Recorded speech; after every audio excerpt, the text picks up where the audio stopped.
Free ടൈമിലൊക്കെ എന്തൊക്കെയാ ചെയ്യുന്നത്? ഞാൻ നല്ലതായിട്ട് ഉറങ്ങും. ഉറങ്ങാനാണ് ഏറ്റവും ഇഷ്ടം. പിന്നെ ഉള്ളത് ഭയങ്കര സംഭവം, ആൾക്കാർ ചിരിക്കുന്നത്. എത്രയോ ആൾക്കാർ ഉറക്കമില്ലാതെ എന്നാൽ എല്ലാം കഴിഞ്ഞില്ലേ. ഭയങ്കര ഹോബിയാണ്. നിങ്ങൾ ആശയുടെ നിന്ന് പ്രത്യേകം പഠിക്കേണ്ടതാണ്. നന്നായിട്ട് ഉറങ്ങും, എനിക്കത് ഇഷ്ടപ്പെട്ടു. നന്നായി പ്രാർത്ഥിക്കും. രണ്ടാമത്തത് പിന്നെ ഭക്ഷണം ഒത്തിരി കഴിക്കാറില്ല, ആവശ്യത്തിന് കഴിക്കും. പിന്നെ ചായ എനിക്ക് ഫേവറേറ്റ് ആണ് ചായ. അതൊക്കെയാണ് എന്റെ വളരെ പ്രാക്ടീസ് അങ്ങനെയുള്ള പരിപാടികൾ കുറെ കാലമായിട്ടില്ല. അത് നിർത്തി വെച്ചിരിക്കും. അത് നിർത്തി. മഞ്ജു ചേച്ചിയൊക്കെ ഇപ്പോഴും ഇടയ്ക്കിടയ്ക്കൊക്കെ പ്രാക്ടീസ് ചെയ്ത് വീഡിയോ ഇടുന്നുണ്ട്. അതൊക്കെ ഒന്ന് ഇടയ്ക്കിടയ്ക്ക് കണ്ടിട്ട് അതേപോലെ എന്തെങ്കിലുമൊക്കെ ചെയ്യണം.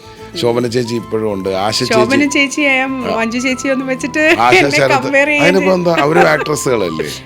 അവരിപ്പോ താങ്കളുടെ അത്രയും ആഡ് ചെയ്തിട്ടുണ്ടെന്ന് എനിക്ക് തോന്നുന്നില്ല.